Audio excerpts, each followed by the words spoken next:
Ladies and gentlemen, as you may know by now, I had a cameo, meaning a very brief scene in the Jack Layton movie that aired the other night.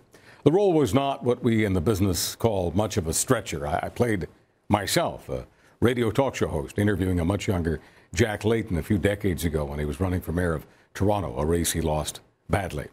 He wasn't as smooth and polished a performer as he was in his more senior years.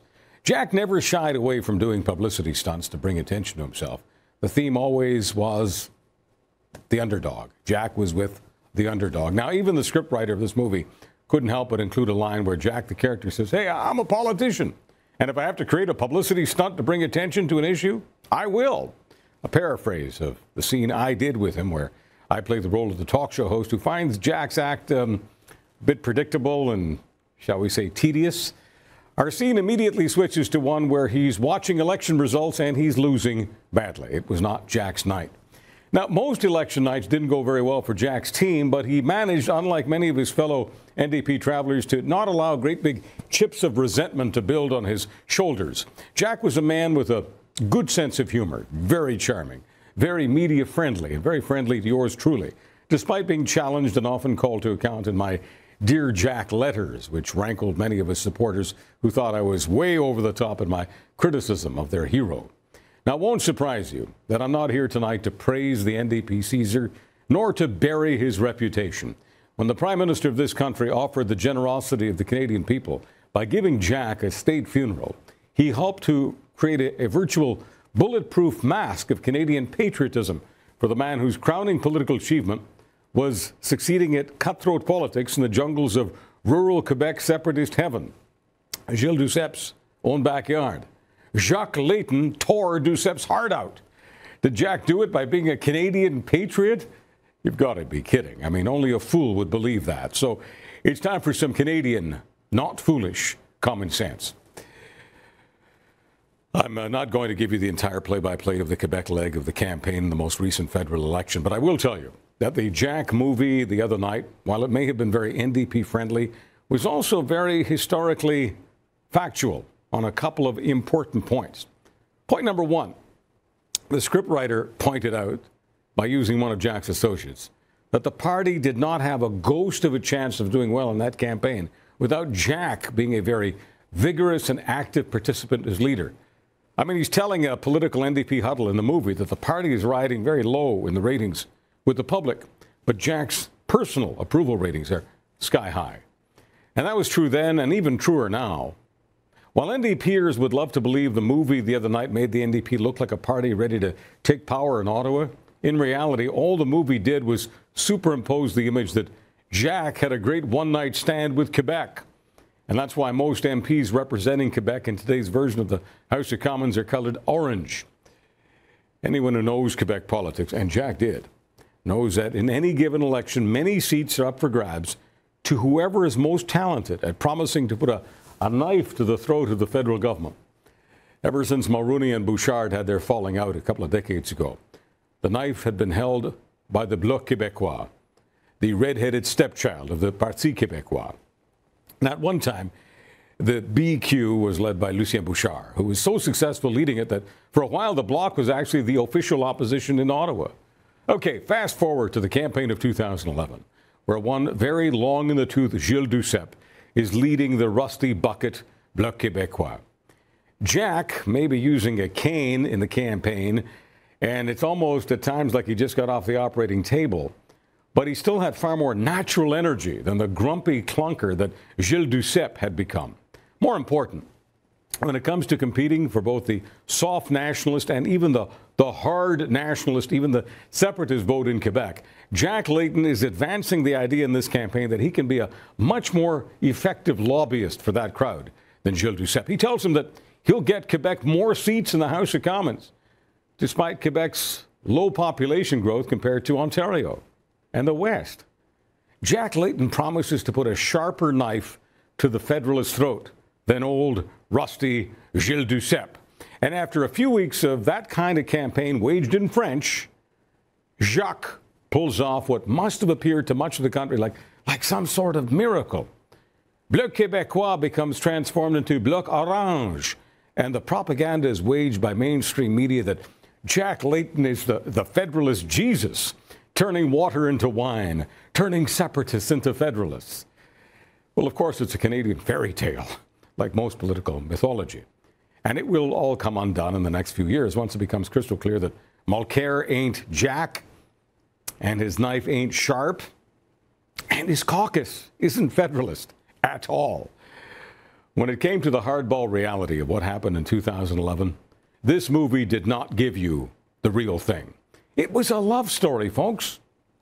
A political yarn. Hey, we like a good yarn.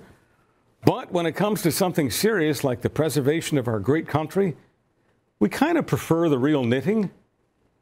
That's Canadian common sense. This past weekend, our state broadcaster, the CBC, aired a made-for-TV biopic simply titled Jack, featuring the life and times of former NDP leader Jack Layton, with one all-star cameo. There's 5,000 people homeless, living in the shadows of the financial district. They're some of the richest people in the world. They're stepping over them every day just to get to work.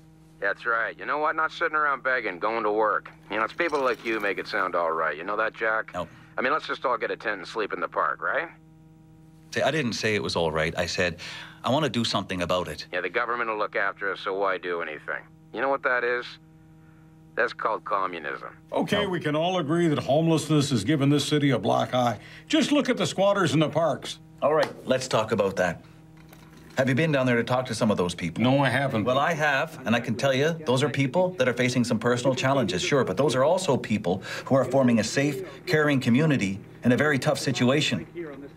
I mean, the only difference between them and us, it's affordable housing, and they should be treated with respect. I mean, what if you made less at this job? Who was that handsome bearded man? I know he was very, very distracting. But may I point out in that clip, Jack Layton, the actor, was lamenting the plight of the poor, crying for more affordable housing. I truly believe that he did care about those issues in the abstract. But it was somewhat rich, considering that Jack and Olivia took advantage of and lived in subsidized housing for quite some time that they did not need because both were doing very well.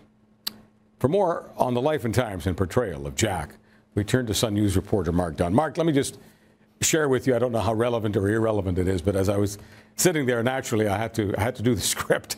It was their show, not my show. I was just there as an extra. But it was hard for me to maintain a straight face in my little exchange with Jack Layton, knowing what I know about the real Jack Layton and the subsidized housing that he and Olivia took, listening to Jack Layton sort of wrap himself in the garments of righteousness, talking about affordable housing for poor people. Well, that's Jack for you, Charles. But I think a lot of our viewers actually know. Did you get paid to participate in that propaganda film, Charles? Was that a freebie? I get paid like real money. Was that a Justin Trudeau speaking engagement like fee, Charles? No, nothing like that. And you know, truth be told, every penny of those few shekels is going to the poor box. Yeah. So if you're wondering whether I sleep at night, I sleep very, very, very well at night. It was not a Justin shakedown of a school board or a charity. But Mark, let me just ask you about some aspects, political aspects of the movie. Would you agree that the movie made it very clear, despite the NDP's fondest wishes, that election wasn't about the NDP? That election was all about Jack. Yeah, you know, I have to be honest to your viewers, Charles. I have not seen the movie, nor do I plan to watch the movie. I've certainly talked to a lot of people who have seen the movie, and I will tell viewers that I was actually on that campaign with Jack Layton for about 2 weeks, and without a doubt, that campaign, the success of that campaign, was all about Jack Layton and not so much the NDP. And from my understanding of the movie as well, it really didn't delve too deeply into sort of the politics, especially in Quebec and what was going on in Quebec. You know, this is a party that won 103 seats in that election, 59 of them in Quebec, 75 seats in Quebec.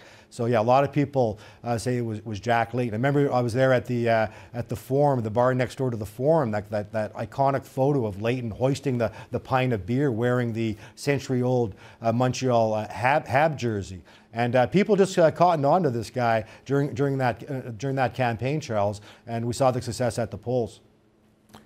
Mark, it didn't get a whole lot of coverage in the campaign. I wonder if you could give us a few morsels here the specific promises, the specific, I'll just call it rhetoric, that Jack Layton was offering in French to the people of Quebec to try to ingratiate themselves not just to the so-called soft nationalists, but the hard nationalists, even the separatists. What kind of stuff was Jack throwing out there?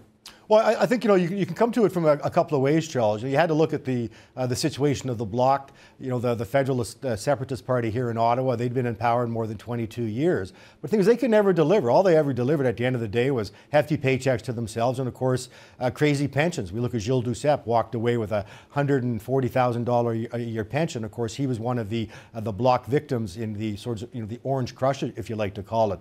But I think a lot of it had to do with Jack's messaging to the soft nationalists, and of course that the NDP position, 50% plus one. But I think it's the bigger picture as well. The Liberals were still struggling in Quebec because of the sponsorship scandal that annihilated them from a couple of elections ago. The Bloc weren't delivering to Quebecers who were getting a little frustrated with what they were doing in Ottawa. And then along comes Jack. He looked good in the picture, bouncing around, waving that cane. A lot of people. He spent a lot of time in Quebec. I remember, one event. We're actually in Duceppe's riding.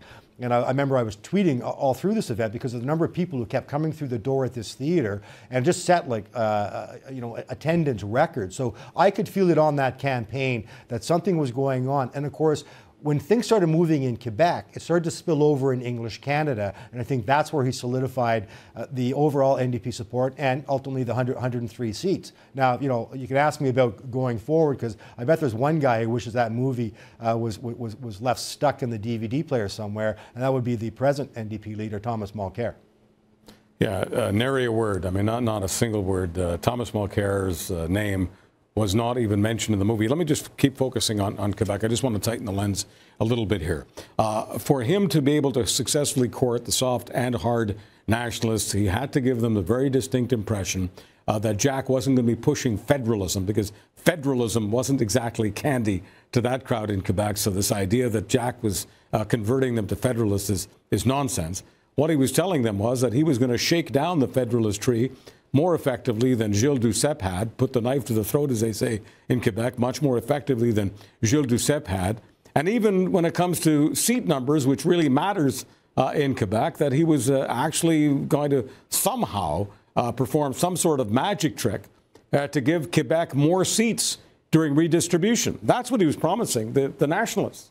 Well, he's promising that, but I think he also, struck a chord with, a lot of Quebecers who, like low income. And I think it goes to the bigger picture that, the Bloc couldn't deliver because they were basically a one-province party. The NDP, of course, had support right across the country, and you could deliver more. You could look at, we look at some of the, the student protests in Quebec, the housing situation, unemployment situation, some of the industry problems in the textile industries, those sort of things. So if you do it in a pan-Canadian way, it was easier to sell that argument in Quebec, where a lot of Quebecers were feeling the same problems as other people across English Canada, especially to the NDP base. And I think that's what sold it for Jacques. And don't forget too, Charles. I mean, Layton could go around saying, he was born in in Hudson, Quebec. I'm a Quebecer. I'm a Montrealer. My parents are from there. So he had that pedigree as well that I think helped push up the NDP support.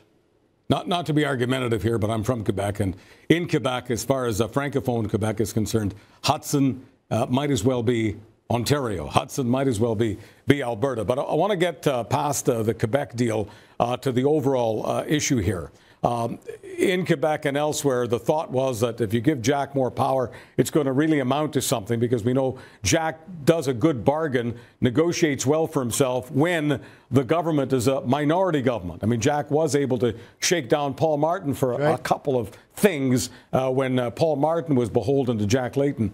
But now that the NDP is in a position where there's a majority government, precisely what is it? What kind of gifts has the NDP been able to deliver to Quebec in any kind of orange loot bag? Anything, Mark? Anything at all? Well, I would say, in terms of financial gifts, not a thing. I mean, if you want to talk about the rise in the separatist movement again in Quebec. I would argue that that's going on. We've seen that with the Parti Québécois and Pauline Marois being elected with the minority at the provincial level, and some would argue that the bloc numbers again are starting to creep upward. And of course, we saw an NDP MP cross the floor in the last couple of weeks to go to the bloc. We've seen another NDP MP cross the floor to become a Liberal. So that party's on on a shaky foundation right now, I would argue, largely because of Thomas Mulcair is at the helm. And we'll go back to at the start of our talk, Charles. The NDP were so successful during that election, all because of one person, and it was Jack Layton. He's gone now, and they're moving forward. But Thomas Mulcair's got a huge can of worms sitting on his lap right now to keep it together, especially with the federal Liberal leadership race as a parallel sideshow. Mark, we'll get an update from you down the road on how Mulcair is doing. My guess is that he's very, very frightened right now, not just because Jack is gone, but because Justin Trudeau seems to be rising. Thank you so much, Mark. Hey, thank you, Charles. Mark Dunn. We'll talk about Justin Trudeau on tomorrow's show. It's interesting. We're hearing the amount of supporters for the Liberals has dwindled significantly. We'll tell you much more about that tomorrow. If you want to hear from me on this or any other topic, be a citizen of Adler Nation, send email. Charles Adler at sunmedia.ca. We read them all. Your opinions matter to us a great deal.